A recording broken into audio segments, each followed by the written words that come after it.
porque hay personas que enseñan que la iglesia va a atravesar la tribulación. Pero cuando este estudio nos va a ayudar a ampliar nuestra capacidad de comprensión teológica y bíblicamente para entender que es imposible que la iglesia atraviese la gran tribulación. Nos vamos antes, tal vez ahorita saliendo, tal vez ahorita en la noche, mañana, la semana que entra, no sabemos el día y la hora, pero ya los cascos del Apocalipsis se encuentran sonando en el cielo. Y a la voz del novio está gritándole a la novia: vengo por ustedes, prepárate, porque muchos en ese momento me dirán: Señor, Señor, y les contestaré: yo nunca te conocí. Hablamos lenguas, hicimos milagros. También los demonios pueden imitar los dones y pueden imitar los milagros. Nunca los conocí porque nunca hicieron mi voluntad. ¿Y cuál es la voluntad de un cristiano? Bueno, cuando se formó la iglesia, desde el inicio de la iglesia, Hechos 1:8, y recibirán poder cuando haya venido el Espíritu Santo y me serán testigos. Entonces, la voluntad de Dios es que tú y tú y tú y yo y todos los que seguimos a Jesús hablemos del amor de la cruz. Le hables a tu familia, le des testimonio de lo que Dios hizo en tu vida. Puedes comenzar con eso: fíjate que pues yo era así y era así, etcétera, etcétera. En la Navidad, en una fiesta, en un cumpleaños, y mi vida cambió. ¿Y por qué? Pues conocí a Jesucristo. Oye, pues yo también sigo a Dios, etcétera, etcétera. Y le contestas tú: ¿a cuál Dios? Los hindúes tenían 6 millones de dioses.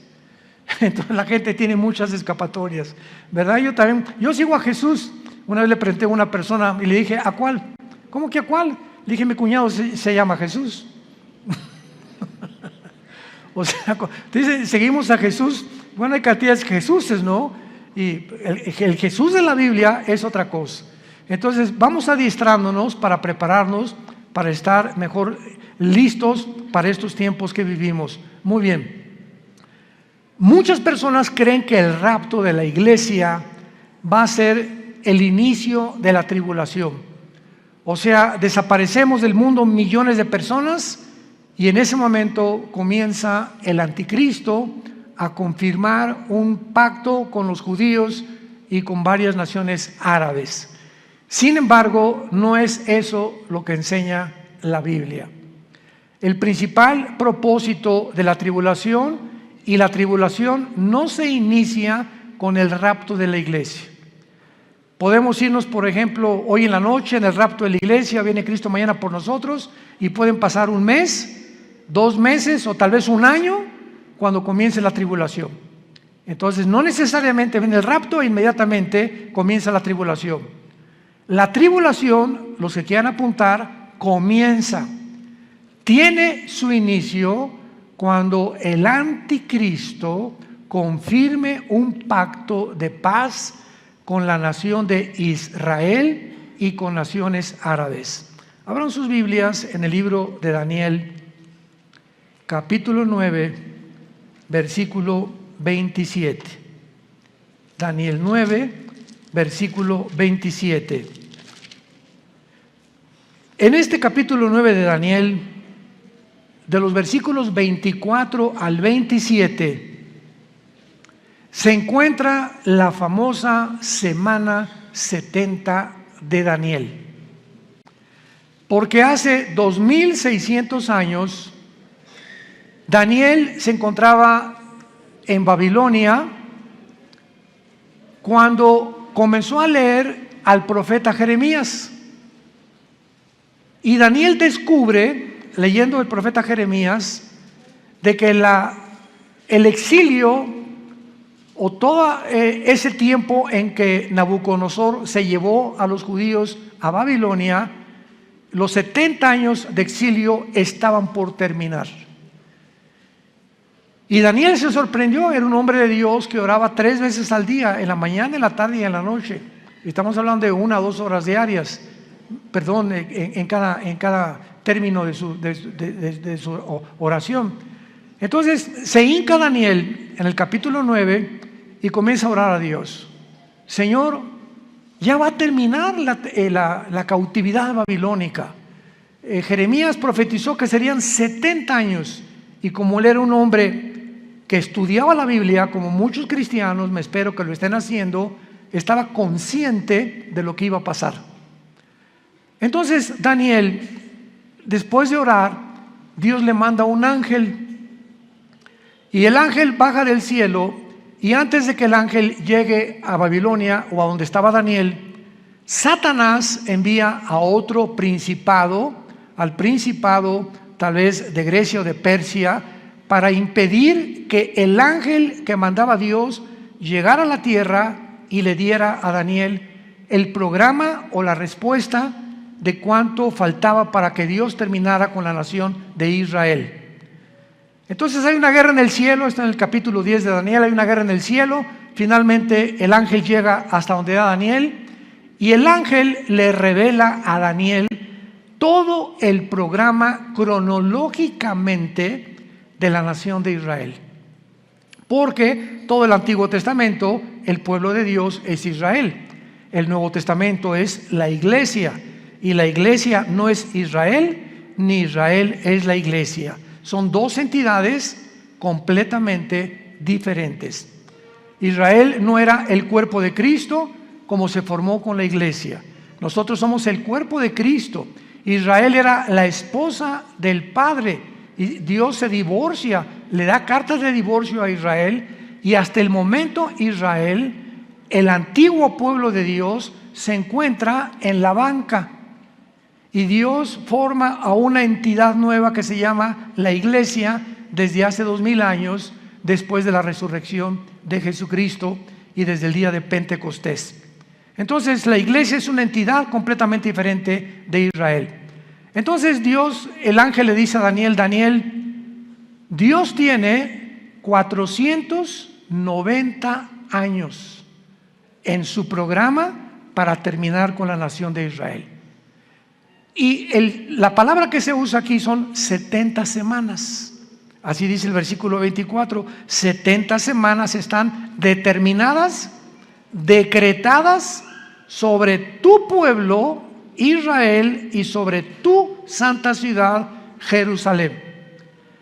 Los judíos tenían semanas de días y tenían semanas de años. Y aquí es lógico, ¿verdad?, por el contexto, que no está hablando de semanas de días, como lo vamos a comprobar. Entonces 70 años están decretados para Israel, para que Dios ya acabe finalmente con toda la historia de Israel. Y el ángel le dice a Daniel: desde que se comience a restaurar la ciudad de Jerusalén, porque en aquel tiempo llegaron los babilonios, llegaron los medos persas, llegaron todo, ¿verdad?, y acabaron con Jerusalén. Cuando comience a ser restaurada Jerusalén hasta el Mesías, habrá 483 años. 483 años, o sea, 6 semanas, que son semanas de años, vuelvo a repetir. ¿Cuándo se comenzó a restaurar Jerusalén? Nehemías, capítulo 2, del 1 al 6. Cuando el rey Artajerjes de Persia le ordena a Nehemías y le da permiso para que regrese a Jerusalén, que estaba hecha a pedazos, y comience su reconstrucción. Y del momento de que se decretó el regreso o la restauración de las murallas de Jerusalén hasta el Mesías, matemáticamente, damas y caballeros, santos de Dios, lo comentaba en la conferencia anterior, para cualquier ateo, cualquier escéptico, cualquier agnóstico que esté buscando evidencias en la Biblia, esto es extraordinario. Fueron exactamente desde la reconstrucción de Jerusalén hasta la muerte de Jesús 483 años. ¿Faltan cuánto? Faltan una semana, o sea, 7 años. Por eso se llama la semana 70 de Daniel. Entonces los judíos rechazan al Mesías y se interrumpe el reloj cronológico de Dios. Y le dice Dios a Israel: no me vas a volver a ver, Jesús, con las palabras de Jesús, hasta que digan Baruch Hashem Adonai Eloheinu, que significa en el hebreo: bendito el que viene en el nombre del Señor. Hasta que ustedes me reconozcan como Mesías, no vuelvo a tratar con la nación de Israel. Entonces Dios se vuelve y forma una nueva entidad llamada la iglesia. Y la palabra iglesia, eclesia en el griego, significa los que Dios llama fuera del mundo espiritualmente. Nos envía a Dios a su espíritu a morar dentro de nosotros para que tengamos el valor.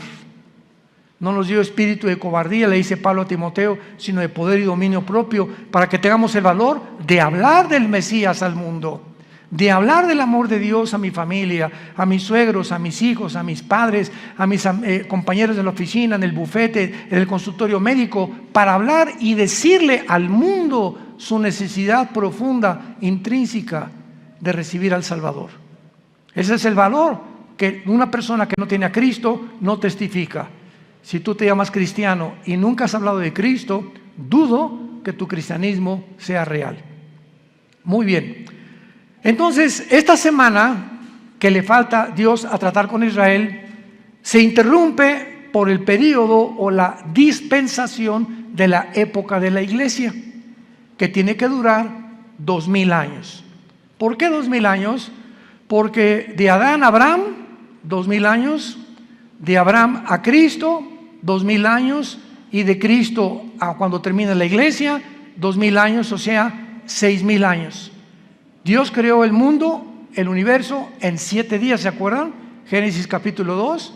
Entonces, este séptimo día, dice el Salmo 90 y 2 de Pedro 3, que para Dios un día son 1000 años, y 1000 años es como un día. Entonces, Dios establece su reloj cronológico desde los 6 días de la creación, que son un símbolo de lo que va a durar la historia del ser humano en este planeta. 6000 años nada más. Y cuando entremos al milenio, al séptimo día, vamos a entrar al reino mesiánico, que serán nuestras vacaciones. Pero ya no vamos a hablar de eso ni nos vamos a adelantar. Es importante que nos ubiquemos ahorita en lo que estamos hablando de la semana 70 de Daniel. Entonces, Israel, ahí nos vemos. Ya no te voy a ver hasta que usted me reconozca. Mientras tanto, Dios se voltea, porque la Biblia dice, los ojos de Jehová están sobre los justos, y cuando habla la Biblia de los ojos de Jehová, se refiere a su presencia.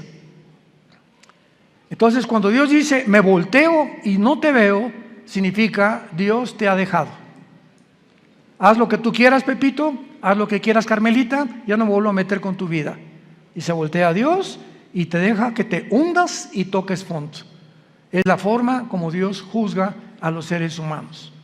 Si cuando venga tribulación y angustia me buscarás, y entonces no responderé, porque no es cuando tú quieras, es cuando oigas su voz, no te endurezcas. Y ahorita ustedes están escuchando la voz de la palabra de Dios. Entonces, adiós Israel, Dios forma a la iglesia y comienza Dios a trabajar con nosotros, con el Espíritu Santo.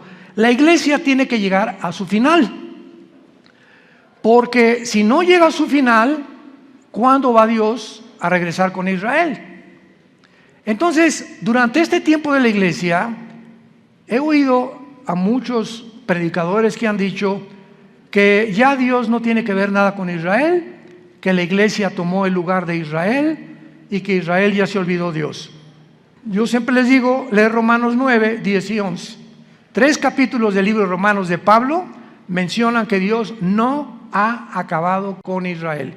A nosotros nos injertó en el olivo original, en el olivo natural que es Israel, y nosotros somos el olivo silvestre. No somos el original, fuimos injertados en el olivo y en las promesas que Dios le dio en el pacto abrahámico a Abraham. Entonces todas las promesas que Dios tenía para Israel se vuelven a favor de nosotros, menos la promesa de la tierra. Porque la promesa de la tierra que Dios le dio a Israel se va a cumplir en el reino mesiánico. Entonces, ahora que Dios está tratando con la iglesia tiene que salir del mundo para que estos 7 años que quedan de la semana 70 de Daniel, que se llaman los 7 años de la tribulación, y vamos a ver qué otros términos se usan en la Biblia, Dios trate con Israel y los meta a un horno qué microondas ni qué nada, va a ser un horno de fuego donde los va a purificar para que puedan estar listos y entrar junto con nosotros al reino mesiánico o al reino milenial. Pero veamos el versículo que más nos interesa, que es el versículo 27 de Daniel 9. Y por otra semana, o sea, por otros 7 años, ahí está la semana 70 de Daniel, es la semana que falta para Israel, que son los 7 años de la tribulación. Y por otra semana está hablando del anticristo. Confirmará el pacto con muchos. A la mitad de la semana hará cesar el sacrificio y la ofrenda, y después, con la muchedumbre de las abominaciones, vendrá el desolador, que es el anticristo, hasta que venga la consumación y lo que está determinado se derrame sobre el desolador. Santos de Dios, este versículo 27, por eso la Biblia es más moderna que el periódico de mañana en la mañana. La Biblia es más moderna que cualquier noticia que el mundo pueda sacar, porque todo Dios lo puso con anticipación para que cuando suceda nos acordemos que Dios es el Dios que conoce el futuro. Y ese es el verdadero Dios a quien tú y yo estamos sirviendo. Noten ustedes, hablando del anticristo, versículo 27, y vamos a traducirlo: por 7 años el anticristo va a confirmar, no a afirmar. ¿Ya lo vieron? Confirmar un pacto. Esto significa que cuando nos vayamos nosotros y el anticristo se siente con los rabinos judíos o con los gobernantes de Israel actuales, o no sabemos quiénes serán, para firmar un pacto, confirmar un pacto, estos gobernantes judíos van a aceptar que este hombre les garantice la paz por 7 años, por la semana 70 de Daniel, que son 7 años. Entonces el anticristo les va a decir: por 7 años les garantizo que ninguna fuerza externa, ningún poder, ni Rusia, ni China, ni nadie los va a atacar. Pero al mismo tiempo dice: confirmará el pacto con muchos, aparte de Israel. ¿Quiénes son estos muchos? Las naciones árabes, que han sido su principal enemigo de Israel. Ahora, qué maravilloso. Desde 1948 que Israel se estableció como nación soberana, independiente y libre, y el mundo estupefacto volteó hacia Israel, en un día se formó una nación, después de casi 2000 años que estuvieron exiliados por todo el mundo. Entonces, esto es impresionante, porque desde 1948 hasta principios de este siglo, síganme con cuidado, hasta principios de este siglo, solo dos naciones árabes habían firmado pactos de paz con Israel: Jordania y Egipto, que todavía permanecen estos paz con Israel. Pero en estos últimos meses de la administración de Trump y la administración de los demócratas en Estados Unidos, las naciones árabes, aparte de Egipto y Jordania, cosa que nunca se había visto en la historia, comenzaron a decirle a Israel: ¿nos das chance de estar bajo tu paraguas? ¿Qué? ¿What? ¿Nos das oportunidad de que quedemos bajo su protección? ¿Cómo? ¿Qué hizo que las naciones árabes comenzaran? Bahrein, los Emiratos Árabes Unidos, Sudán, Marruecos, le estén pidiendo ayuda a Israel a entrar en lo que se llama el Acuerdo de Abraham, que firmó Israel con los Emiratos Árabes, con Bahrein, puras ciudades árabes, y últimamente ya son casi 6 o 7 naciones árabes que están bajo el paraguas de Israel por causa de Irán. Porque Irán comienza a bombardear a Arabia Saudita hace 1 o 2 años, a sus pozos petroleros, y Estados Unidos no interviene, ni tampoco Israel, porque Israel no tiene ningún pacto con Arabia Saudita, es la nación más grande de toda la península arábica. Entonces se dan cuenta los árabes que si Estados Unidos no los protege ya, solamente les queda la aviación y el ejército de Israel, que es el ejército más poderoso del mundo entero. Así de chiquititos, pero bien picosos. Entonces comienzan a pedirle ayuda a Israel. Oye, vamos a un acuerdo, Israel feliz, ¿verdad? Porque ahora Israel les da protección y se están protegiendo más y más y más. Y cuando dice que el anticristo va a firmar con Israel y con muchos, ya son 7 naciones árabes las que han firmado el acuerdo de Abraham. Falta Arabia Saudita. Y Arabia Saudita, ahora que vino el presidente Biden a Arabia, todo el mundo, primero fue Israel, después fue Arabia, todo el mundo estaba esperando porque él venía a eso. Pues vamos a convencerlos de que firmen y se unan a Israel. Pues el jeque de Arabia Saudita le dijo al presidente Biden: no vamos a firmar ningún tratado de paz con Israel, porque tenemos una sola condición. Cuando Israel haga la paz con los palestinos y Israel le permita a los palestinos poner un Estado palestino dentro de Israel, firmamos el acuerdo de Abraham. Cosa que los judíos nunca van a hacer. Así que le están pidiendo, ¿verdad? Algo que está completamente en contra de la misma política de hace más de 75 años que se formó Israel, para que ellos permitan que los palestinos formen un Estado dentro de Israel. Imagínense, ahorita están los palestinos en la Franja de Gaza, están en el Banco Oriental, en Jericó, y están en la frontera con Galilea, en las colinas del Golán, Siria, apuntando los cañones contra Israel. Entonces imagínense que en México haya 2 Méxicos. O sea que la península de Yucatán y Chetumal, etcétera, etcétera, le digan al presidente: pues nos independizamos del gobierno mexicano, pero vamos a estar dentro de la República Mexicana, pero con 2 gobiernos. Vamos a hacer completamente 2 gobiernos, y va a haber 2 gobiernos dentro del mismo terreno geográfico de la República Mexicana. Pues esperamos guerras, ¿verdad? Esperamos siempre haber problemas, porque pues ¿cómo vamos a poder estar 2 presidentes gobernando el mismo terreno geográfico que nos pertenece desde hace miles de años? Entonces Arabia Saudita está ahorita completamente descansando, ¿verdad? Está en pausa hasta que Israel le conceda a los palestinos tener una nación dentro de Israel, cosa que va a suceder. ¿Dónde lo encontramos? En el libro de Joel, en el Antiguo Testamento. Ahí denle la vuelta a Oseas, después de Daniel, para que no se vayan hasta Génesis, y luego sigue Joel, no se pierdan tanto.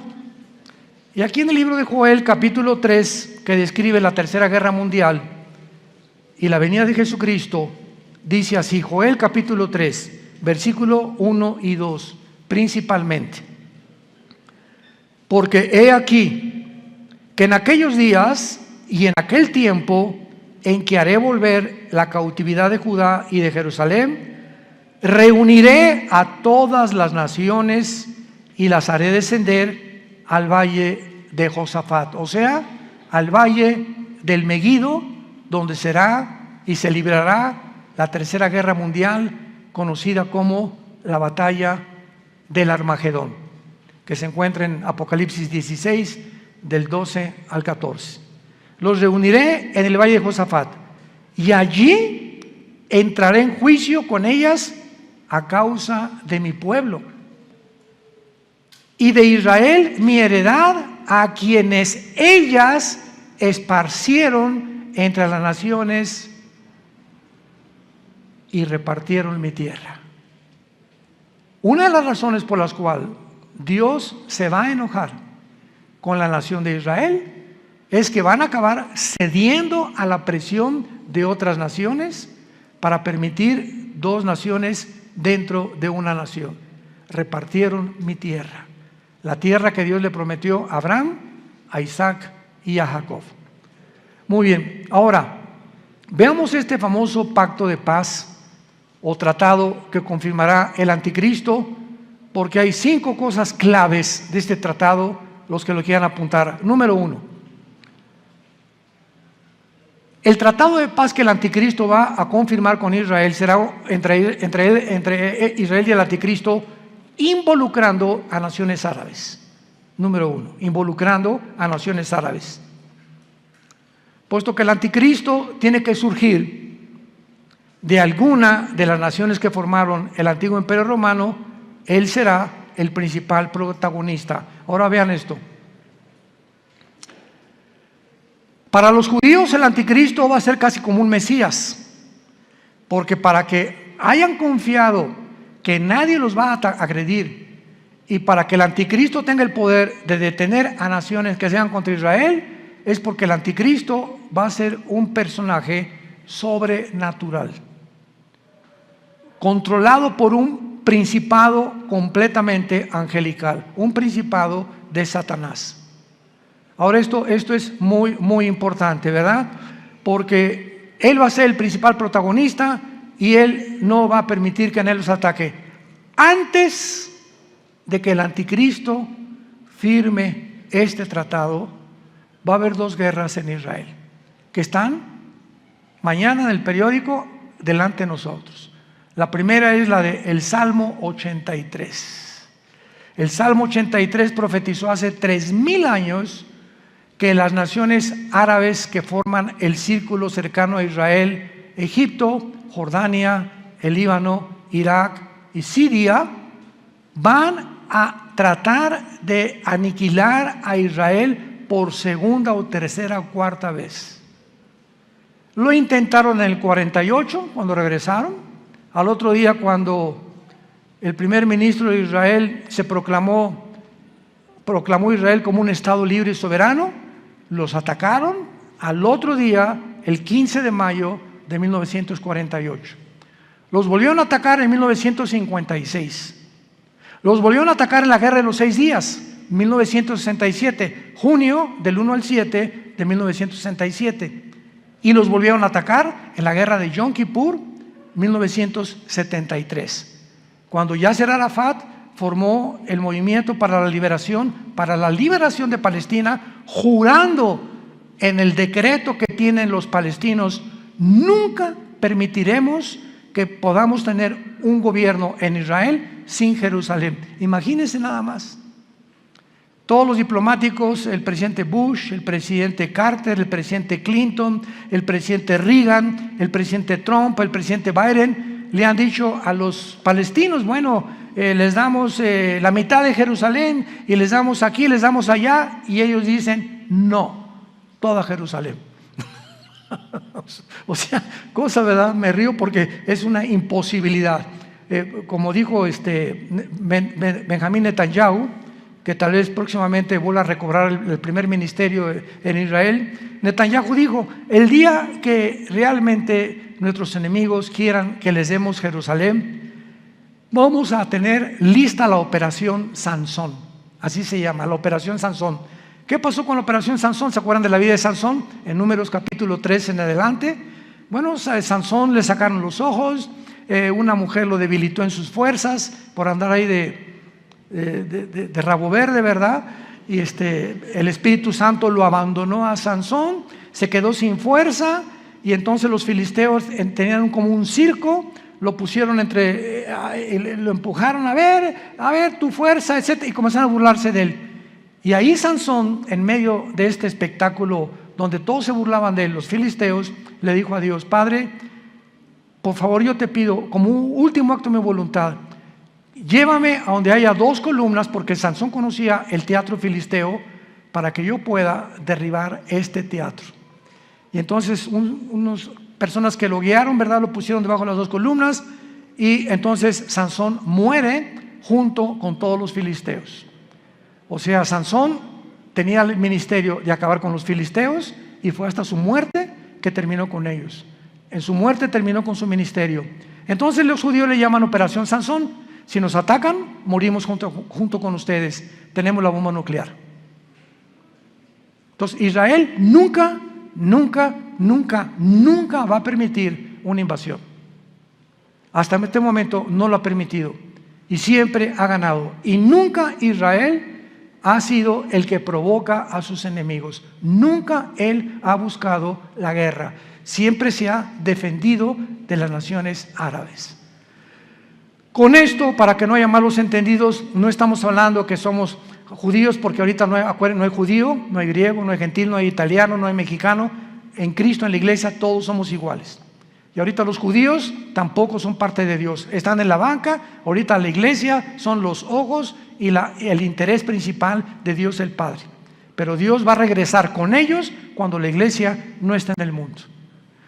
Esta guerra del 83 no tarda en liberarse, porque Irán sigue amenazando a Israel. Esta semana Israel bombardeó el aeropuerto de Alepo, donde encontraron que había aviones cargados de armas iraníes que estaban proveyéndoselas a los sirios para atacar a Israel.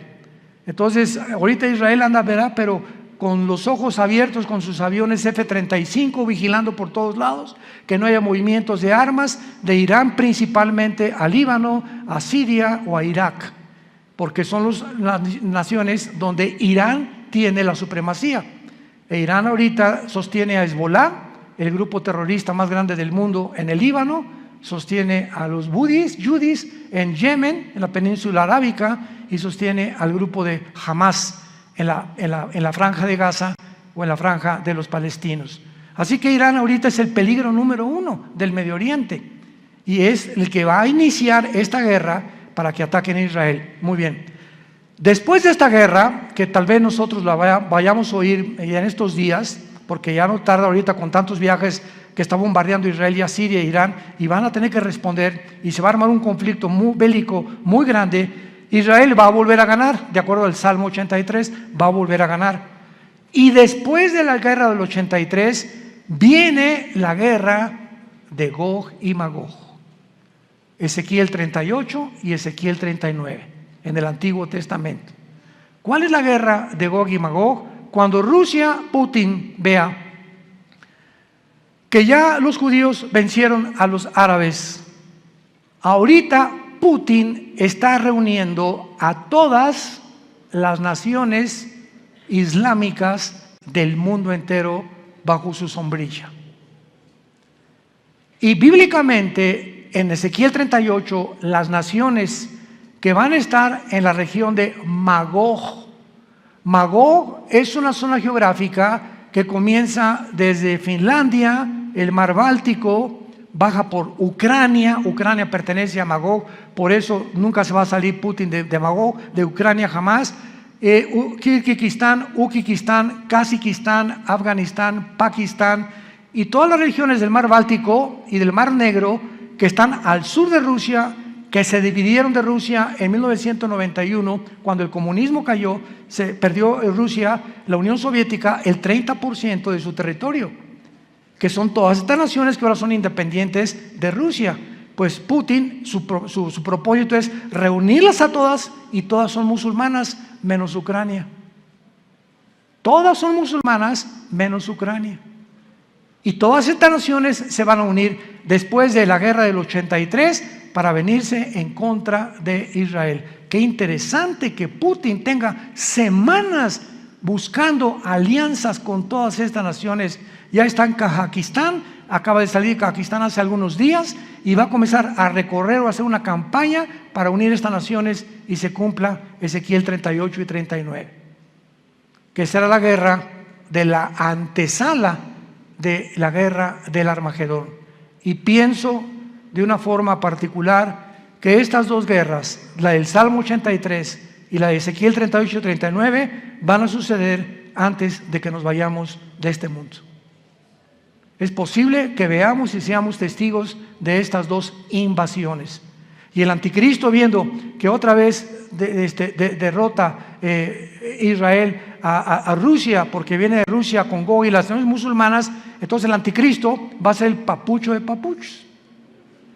Y ya no va a haber nadie que le pueda hacer frente en el mundo entero, porque ya acabó Rusia, ¿verdad? Ya acabaron las naciones árabes el primer ciclo, los musulmanes ya no van a tener el poder para poder atacar a Israel. Y entonces el anticristo va a erigirse como el dictador número 1 del mundo entero, y el anticristo va a unir a Europa con el Medio Oriente. Se van a formar dos continentes, Asia, Medio Oriente y Europa, en una mezcla. Daniel capítulo 7 los 10 cuernos y los 10 dedos del estatua de Nabucodonosor, y de entre estas 10 naciones, 5 de Europa y 5 del Medio Oriente, dentro de una de ellas, Daniel 7 dice, surgirá el anticristo. Así que no especulemos que el anticristo es el Papa, o que Obama tiene cara del anticristo también, o que el príncipe Felipe, por aquí, por allá, o que Gorbachov se murió hace 3 días, así que tampoco podía ser el anticristo. Decían que porque tenía un lunar aquí era el 666. Bueno, ha habido tantas especulaciones, ¿no? Nunca sabremos cuándo va a surgir el anticristo hasta que oigamos. Pongan atención, santos de Dios, hasta que oigamos. Se formó un G10, ahorita hay un G7. 5 naciones de Europa, viendo que ya no pueden subsistir por el gas que Rusia les está impidiendo tener ahorita el invierno de este año en la Unión Europea, ha aumentado el gas en cada nación de Europa 10 veces más. Entonces Europa se encuentra hundiéndose económicamente y ahora sin gas, porque Rusia le está cerrando ya la llave por haber tratado de ayudar a Ucrania. Va a quedar Europa tambaleándose, ¿verdad? Y no hay mejor caldo de cultivo para un dictador que cuando una nación está en problemas, como lo fue para Adolfo Hitler.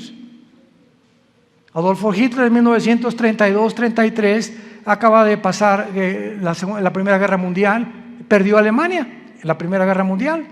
Vino el caos económico en los 30s, donde la gente se está muriendo de hambre, y en medio de este caos Alemania estaba llena de comunistas, porque el comunismo comenzó en el 93 con los bolcheviques, con Lenin. Estaba sin trabajo, no había fábricas, y llega Hitler y crea la Volkswagen, que significa el carro del pueblo.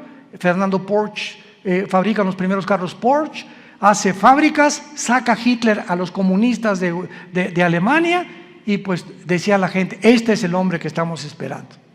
Siempre el engaño del populismo, ¿verdad? De los gobiernos populistas. Este es el que estábamos esperando, porque siempre desgraciadamente estamos esperando un hombre que nos saque del hoyo, y no hay nadie que nos pueda sacar más que Jesucristo, el Hijo de Dios, nada más.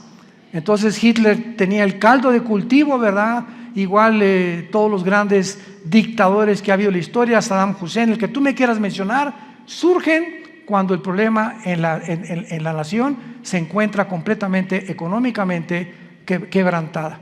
Y de ahí el que surja en la nación le estará eternamente agradecido que lo sacó del hoyo, pues el anticristo se formará y lo adorarán como Dios.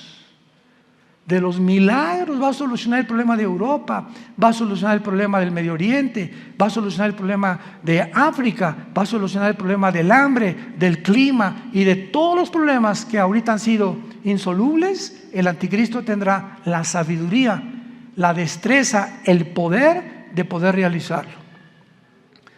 Veamos en el libro de Daniel capítulo 8 lo que acabamos de comentar del anticristo. Porque aquí se escriben en estos versículos claramente los poderes del anticristo durante la tribulación. Daniel 8, 23 al 25. Está hablando de la persona del anticristo. Escuchen con mucha atención. Y al final del reinado de estos, cuando los transgresores lleguen al colmo, se levantará un rey altivo, de rostro y entendido en enigmas. Su poder se fortalecerá, mas no con fuerza propia, y causará grandes ruinas y prosperará, y hará arbitrariamente y destruirá a los fuertes y al pueblo de los santos. Con su sagacidad hará prosperar el engaño. En su mano y en su corazón se engrandecerá, y sin aviso destruirá a muchos, y se levantará contra el príncipe de los príncipes, pero será quebrantado, aunque no por mano humana. Rápidamente, para terminar, resalto estas características. En primer lugar, el poder del anticristo no será de él. Su poder se fortalecerá, mas no con fuerza propia. y lo explica Apocalipsis capítulo 13. Y Satanás le entregó su autoridad y le entregó su poder y le entregó su sabiduría al anticristo. Por eso dice, su poder se fortalecerá, pero no de él. Todo lo que él haga será porque estará completamente poseído por principados demoníacos. En segundo lugar, dice el versículo 23, que va a ser un rey altivo de rostro y entendido en enigmas. Apunte la palabra en hebreo, enigmas, que es chida. No chiro, chida. C-H-I-D-H-A, chida. Escuchen lo que significa la palabra chida. Significa dichos o cosas difíciles de resolver, problemas para la inteligencia común del ser humano.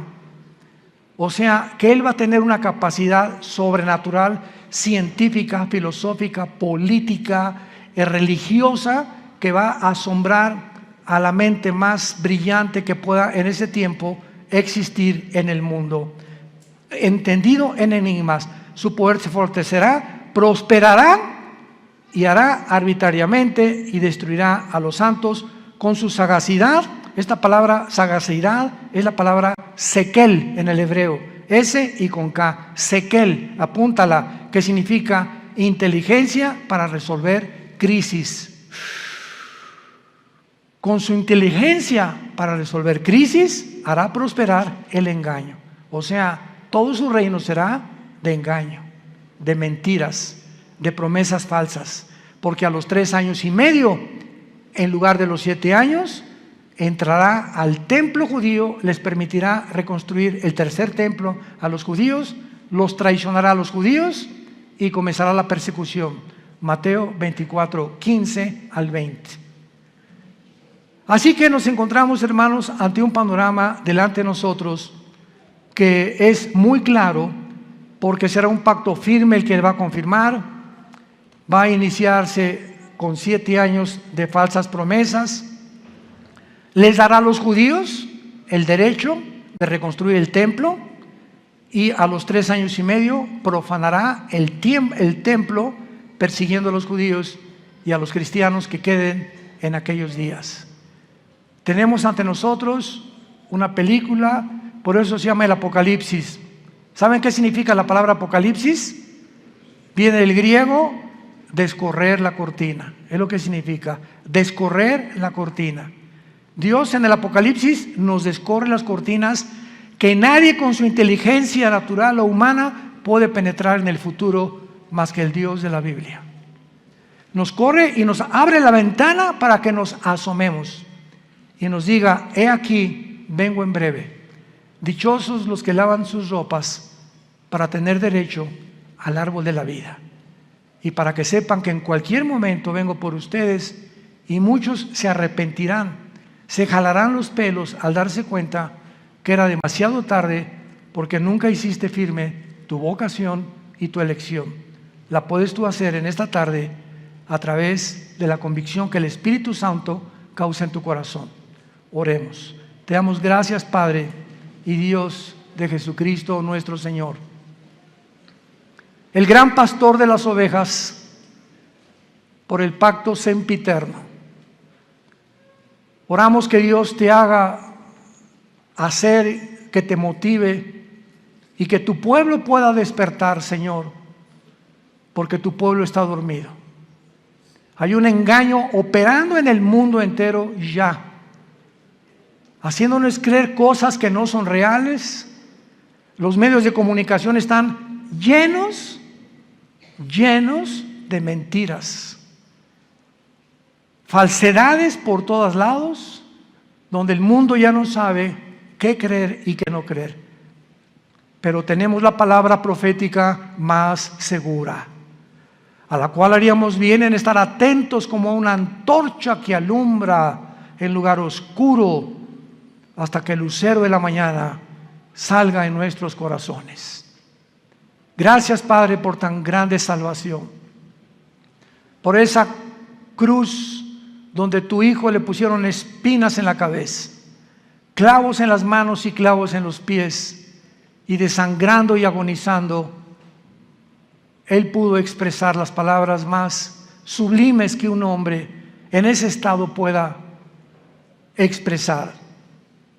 Perdónalos, porque no saben lo que hacen. Pero en este momento tú ya sí sabes que Él murió por ti, para pagar por tus pecados, que fue enterrado, crucificado y resucitado a los 3 días, y que tú necesitas abrazar esa cruz hoy, que tu corazón está preparado, e invitarlo a tu vida como tu Señor y Salvador.